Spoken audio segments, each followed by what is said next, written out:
that last night. Yeah, people are gonna be sick of this map pretty soon. I'm gonna need some something new up there.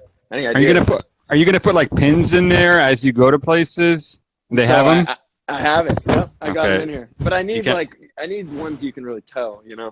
Yeah, you can't. I So can't see anything from there. yeah, I'm struggling. But that's okay. All right, man. So where are we first of all? Me? LA. Yeah, L.A. Yeah, out in Okay. LA, quarantined, like the rest of the world. So yeah, can't complain. How about you? Nice. I'm in New York, the center of the epidemic, apparently. Yeah, But yeah, no, we're doing good. Just trying to stay away from the Rona. there you go. I know I got my homemade mask, so I'm feeling good. So let's talk through our mock today. We just put that out today. Yeah. We unveiled it last night at midnight on the SVP show. Um, what are your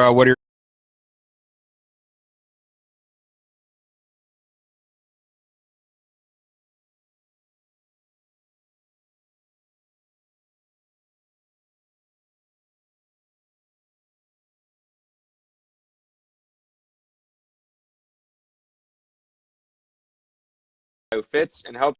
general thoughts on this draft? What's up, Mike? Hey, what's going on? I'm doing good. Gonna get a little Instagram live going here for our followers. Here we go. Straight from the SVP set last night. Yeah, people are gonna be sick of this map pretty soon. I'm gonna need something new up there. Any Are you gonna ideas? put Are you gonna put like pins in there as you go to places? They So have them. I have it. Yep, I got them Okay. in here. But I You need can't. I need ones you can really tell. Yeah, you can't. I So can't see anything from there. yeah, I'm struggling. But that's okay. All right, man. So where are we first of all? Me? LA. Yeah, Yeah, L.A. out in Okay. LA, quarantined, like the rest of the world. So yeah, can't complain. How about you? Nice. I'm in New York, the center of the epidemic, apparently. Yeah, But yeah, no, we're doing good. Just trying to stay away from the Rona. there you go. I know I got my homemade mask, so I'm feeling good. So let's talk through our mock today. We just put that out today. Yeah. We unveiled it last night at midnight on the SVP show. Um, what are your general thoughts on this draft, first of all? Yeah, it's, we've said it kind of all year that it's pretty open. You could make an argument for a few different guys at the top. I do think there is a little bit of depth to it, in terms of like some older guys and seniors and stuff who could have an impact immediately. But, to me, the Warriors are the most interesting piece of all this just because they're not your traditional team that's drafting at the top. They're a few pieces away from kind of being back in the mix again. So I think whatever they do at the top could kind of, set the tone for the rest of the crop. If you're the Warriors, do you try to get the guy who's going to help you as much as possible next year, knowing that your window to contend is so small? Or do you try and think past this current team, with Steph Curry and Klay Thompson, Draymond Green, say who's going to be the best player from this draft in 5 years from now? Yeah, I think you have to try to do both if you can. If you can get a guy who helps you immediately. In a normal draft, you would think the number one pick is going to help you immediately. But maybe we don't have that quite as much in this draft. But I would try to do both if you can. Get a guy who fits and helps you, but then also somebody who in 4 or 5 years could potentially be the face of the franchise. And that's what I think is interesting about, Anthony Edwards, because I do think he could fit with this current group, just as kind of like a microwave scorer type of guy. We've seen Golden State likes to play small. So, you could play Steph and Clay and Ant-Man, and then also, Draymond and Andrew Wiggins, all really together. And that's a pretty interesting lineup in terms of, skill and athleticism. And then potentially he's a guy who down the road, could develop into the face of your franchise. So if I'm one of these prospects, though, like if I'm Anthony Edwards, as exciting as it would be to have your own team, I mean, I'd be dying to go to Golden State and learn from those guys. I think it would be huge for his career. How do you see that whole dynamic with Golden State at the top, and who do you think that they should be taking a hard look at?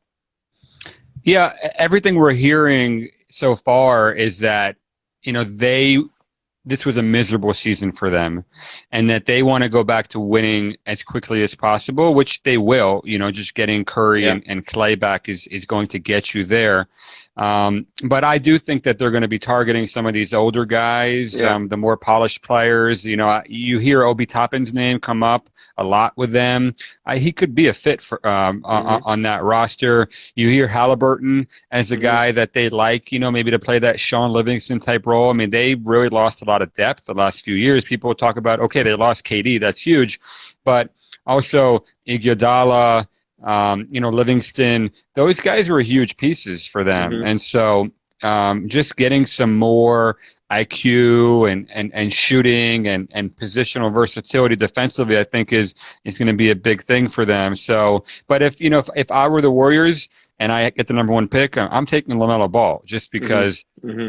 he's going to be the best player in this draft. He's the number one talent. I love Anthony Edwards long term, but um, I'm I'm concerned about the motor. I'm concerned about the lack of feel. I'm concerned about just how much he sleptwalked through 75% of the season. And so if I'm the Warriors, and I'm going with, and I'm going, and I'm swinging for upside anyway, because to me Anthony Edwards is not ready to play in a playoff game Hmm. next April. I'm going with LaMelo Ball just because he's going to make everybody better. Everybody's going to love playing with him. I feel like similarly to Lonzo, he's going to improve his shot. You put him in that environment with those coaches, I think he's going to flourish. And I would hate to come away with the number one pick in the draft and not come away with the best player. And I think LaMelo is going to be the best player in this draft. Yeah, I agree with you. We've both kind of been saying it throughout the year, and I don't think the fit with him is as off base as maybe people think. Like Steph is not the type of point guard who dribbles the air out of the ball. Like he can play pick and roll, obviously, but he's one of the greatest shooters of all time. He gets off of it quickly. Clay, we've seen he can score like 60 points using 5 dribbles. So then just imagine those guys out in transition with Melo pushing. I mean, that's exciting basketball. I think he would fit. And for him personally, again, I think it'd be a great place to land and kind of, answer some of the questions about, the surroundings and everything that goes along with drafting him. So I would do the same. I would draft LaMelo Ball. And the other name I think is really interesting for them too is Denny Avdia. Now that you would probably do that if you're moving back, I would think. Maybe he's not going to be there at 5 or 6. Maybe he is. I don't know. But I just think that his style would really fit with them. He's a guy who values ball movement. He's played off of other stars in Maccabi Tel Aviv. He's played in really important games, obviously in the EuroLeague. Having played over 30 EuroLeague games so far. So I just think that his style of play would really be appreciated there. Because of the way the ball is constantly moving, he would be able to use his IQ and operate kind of like a point forward also, and then also be down the line, somebody who could potentially be one of their best players in, 4 or 5 years. So I think him and LaMelo Ball, to me, are the two most interesting fits there. What if what if we play some regular season games here, they win some games with Steph, and they drop, like the 5th or 6th seed in the lottery? I mean, we saw that happen last year. Hmm. The lottery odds are flat now, and so you can end up anywhere. What about a guy like Onyeka Okongwu for them? Everybody's saying Wiseman, Wiseman, Wiseman. But isn't Onyeka a much better fit? I mean, he's to me, he's more versatile defensively. He's a better passer. I think, what are your thoughts on Onyeka to Golden State, potentially at, 4, 5, 6, something like that? Yeah, I think he's probably a little bit more ready, than James, just because was able to play a full college season, and the defensive versatility you mentioned. This is a team that likes to switch pick and roll. They like to get out on the perimeter, and they like bigs who can do that. And Onyeka is really good there, and that's kind of a question mark for James Wiseman, in terms of technique and being able to guard pick and roll consistently. I do think that we nitpick Wiseman maybe a little bit too much based off of, we've seen him for years, right? But a lot of people are watching the 3 games he played and killing him for this pick and roll defense or that pick and roll defense. Like, if you go back and look at 18-year-old bigs playing their first 3 collegiate games, like, no one is perfect, guarding pick and roll or doing these little things or being in the right position defensively. So I do think we are a little bit harsh on him at times, not you and I, but just in general. But Onyeka, it makes a ton of sense. He doesn't need the ball to be effective. He dunks everything. I'm a huge fan of his, and I think he would fit really well there. For sure. So just in terms of the way this draft is shaping up, positionally, it looks like we got a ton of guards. We have a ton of bigs. We don't have a lot of wings and forwards. How do you see that playing out? I mean, last year there was only one college big, Jackson Hayes, drafted in the top 27 picks of the first round. Now, that was a little bit of a weak class for bigs. This is a much stronger group. Most of the best players in college basketball this year were big men. How do you see that playing out? Do you think that NBA teams are going to look at this draft as an opportunity to, go add some depth to their roster, or are we going to see teams, like last year, go more for guards, wings, and forwards? I do think that some of these bigs could end up going higher than where we have him. We've talked about this, and Vernon Carey and Isaiah Stewart and Udoka Azubuike, Daniel Oturu, Jalen Smith. I think what helps them, as opposed to some of the wings and forwards, that we have higher than those guys, is a lot of the bigs have been productive. Those are guys who have a strong body of work, and in a draft with no pre-draft process, basically, there's more film to go off of for those guys. Maybe that is a chance to nitpick some of them, like watching Vernon Carey defensively and or different aspects of their game. So maybe the mystique of a Patrick Williams or a Robert Woodard or guys like that does still kind of keep them in that top 20 range. But I would still look towards some of those wings. It's a lot harder to find that prototype. When you talk about some of those names that I mentioned, and some of the bigs kind of toward the back end there, they were very productive, but there are also some question marks just about kind of how they fit in today's game. Yeah, I'm with you on that. I'm not necessarily sure that the value is there anymore to draft a center in the first round. If you're a playoff team, if you're drafting in the 20s, why not go sign Robin Lopez this summer or something like that, for $3 million a year, as opposed to, investing a 4-year rookie scale contract on a guy who's going to be a backup center, like for you initially, I don't see any of these guys that we talked about being huge difference makers right off the bat. I think they could develop into good players, but, there's a learning curve for any rookie entering the NBA. And so I just do think, there's just more upside, in a Sadiq Bey or a Patrick Williams or a Josh Green.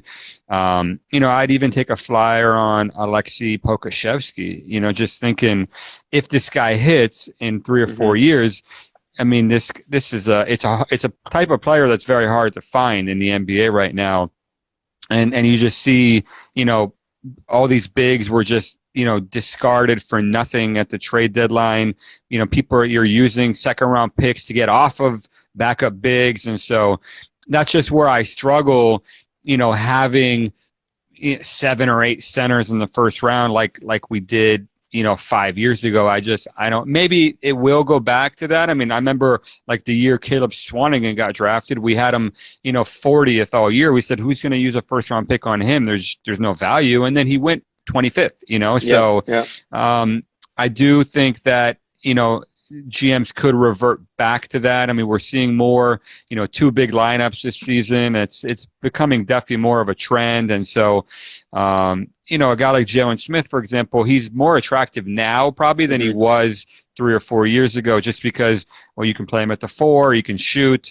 You could also slide him to the 5 a little bit. He's going to get beat up, but there's not as many centers who are going to beat him up these days as maybe in the past. So, yeah, it'll be interesting to see how it turns out. There's going to be some good players drafted in the second round. People keep talking about how weak of a class this is and all that. I mean, I think that's true at the top. But I do think that there's a lot of depth in this draft. I think there's some good players that are going to be there in the second round. Yeah, and just kind of going back to what you're talking about with the wings versus the bigs, I think we're going to see that potentially toward the top with Isaac Okoro, and then, guys like Okongwu and James Wiseman. Our team's going to prioritize. Obviously, there's all those guards, throughout the top 10 in the lottery. But I'm interested to see how teams evaluate him because, he's kind of one of the more polarizing guys amongst scouts in this draft. I mean, he's very safe because he's a competitor and he can defend and he's a winner. But there seem to be a group of guys who maybe see him the way we do and as a top 5 guy, and then some people who question that. Have you kind of gotten that feel as well? I have, yeah. He's probably the guy that, when you're talking to GMs, they say, well, isn't that a little bit high for him? I could see him going 10 to 14. I'd feel good about that. But, a guy who's going to be your fifth, option offensively, do you really use a top 5 pick on him? And I say, that's what he is now, maybe, and that's probably what he's going to be his first year or two. But I don't think that he's done developing, I don't see, and even if he does, cap out at, let's say he ends up being like an Iguodala type. I mean, that's a top 5 pick in this draft, and so, yeah, he was a 5th option for a lot of his career. I mean, he had a, phenomenal spurt in Philly and Denver where he was a 20-point per game scorer. But I think just the trajectory that he's on right now, I don't think you can really put a ceiling on him offensively. Yeah, and that's why, you mentioned Iguodala. That's kind of a name that came to mind for me also when you're talking about him potentially with the Warriors. I mean, he's another guy who I think would look great alongside those guys just because he's going to be willing to guard the other team's best player, and then he's great moving without the ball. He doesn't need much volume to have an impact. So if he could play, give you a portion of what Iguodala gave them kind of early in his career, and then continue to grow and blossom, I'm with you. I mean, we've said it before, like if we look back in 5 years and he's, the best player, one of the best players to come out of this draft, I wouldn't be surprised at all. So yeah, it's an interesting positional, battle between these wings and then the bigs, and there are so many guards, and that's why it's interesting to see like what do you do with some of these guys who are, early entry guys who are really talented. It's like a Tyrell Terry type, super talented, has a lot of game, but there are so many point guards, and not just at the top. Then you have Trey Jones, you have Devon Dotson, you have all these guys. How do you see kind of that positional group in regards to this draft? Yeah, I think that they're, looking around the NBA this year, I do think that there was a little bit of a shortage of really good backup point guards. And so I do think these guys are going to find homes for themselves. Like, I don't see like a Kyra Lewis, for example, falling too far. Even Nico Mannion, he's a one-positional defender, but there's going to be a market for players like that. And some of these guys are a little bit more versatile. They can, like Tyrese Maxey, like Cole Anthony, you could see them, guarding, multiple positions, potentially like maybe a Jamias Ramsey. So, I think these guys are different enough that there's going to be homes for them. But again, it's going to come down to how many bigs get drafted. If we do see 7 or 8 centers in the first round, that's definitely going to push some of these guards down the board. And, like you said, I mean, where, Devon Dotson had a phenomenal year. Where does that put him? Trey Jones in a normal draft, you're saying, well, this guy is a classic backup point guard. I take him at 27th and, he's going to be on my roster for 10 years. But, right. Does he get squeezed out, just because of all the depth? Both of us are really big fans of Peyton Pritchard, I mean, in a normal year, I think he would get a lot of looks in the first round too. But it's just that quantity of bigs is going to be tough. And I saw that in the mock, you had Tyler Bay as a guy that teams in the early 20s should think about. I could see that. I mean, like that's hard to find in today's NBA. Like if Tyler Bay, if that archetype is in the G League, he's gone. Within 3 or 4 days. I mean, it's just there's not enough long-armed wings who can guard 3 positions and then have some upside as far as shooters and, have that athleticism that you look for and that body type. So, I could see him being a riser. I could see Keontae Johnson being a riser, but Mike, what is not having a draft process going to do to these guys? I mean, I think, like Keontae Johnson, for example, I think people would have liked to see him in the SEC tournament, in the NCAA tournament. They would have liked to see him in workouts. I mean, they want to see him, put him on point guards. How does he handle them?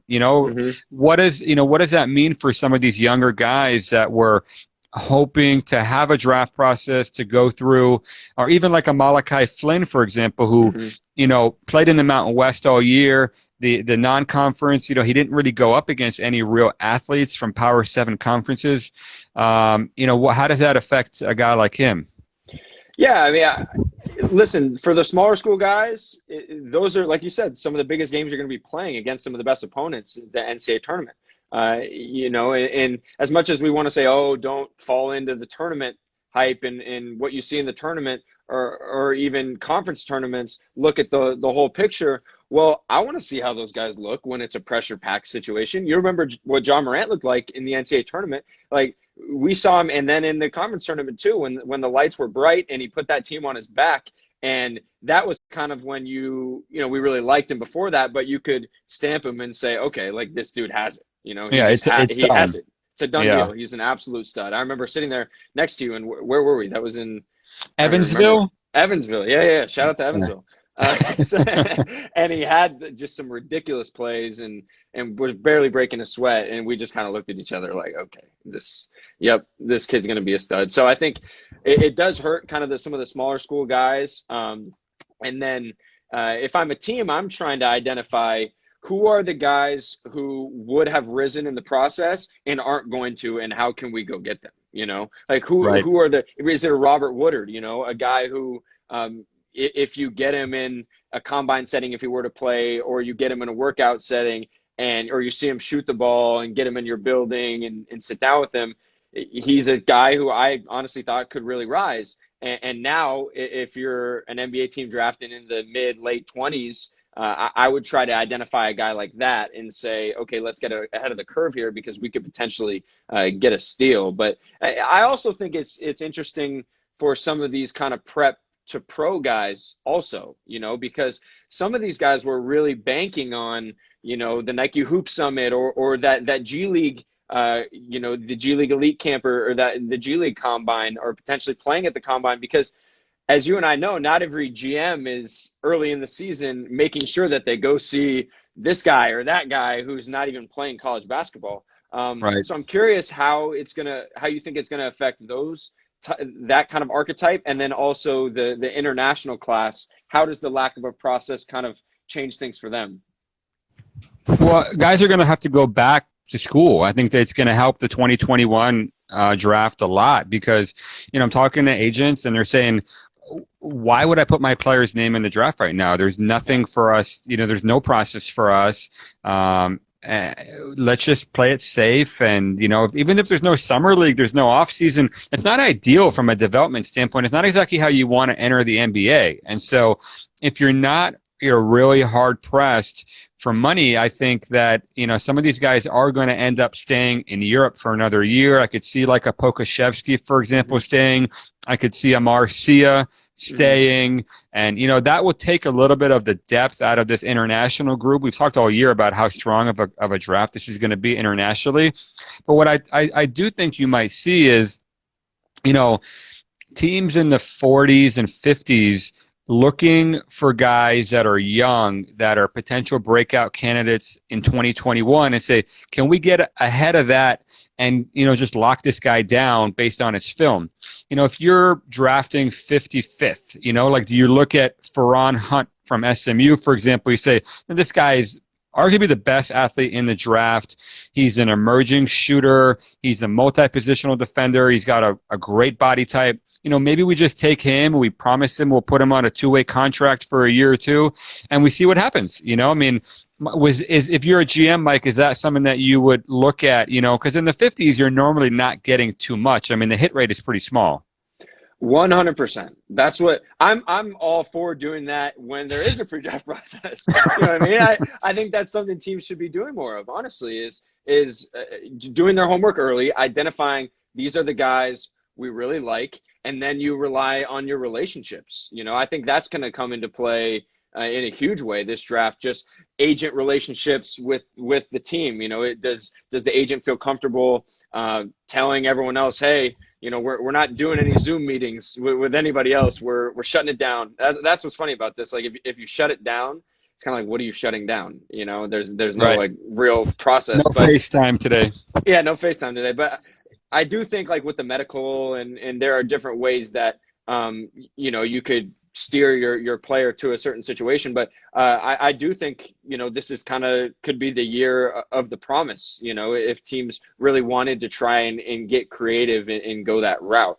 And, there are, like you said, Ferran Hunt, there are a lot of interesting names to potentially do that with too. So I'm really intrigued by just, if these underclassmen are going to kind of listen to that advice about going back to school, or if some of these guys are just willing to kind of roll the dice and see what's out there. Yeah, for sure. This was good. Let's maybe do this again. We'll come up with some questions next time, and there'll be a lot to talk about in the next few months. Hopefully we get a date here at some point for when this draft is going to be. Yeah, it should be interesting. I think we're all just kind of preparing like the draft is going to be in June, but you never know. And so, we should definitely do this more. I got Josh Green coming on the film session today. So breaking news. Nice. For the 105 people watching. I know they're fired up about that.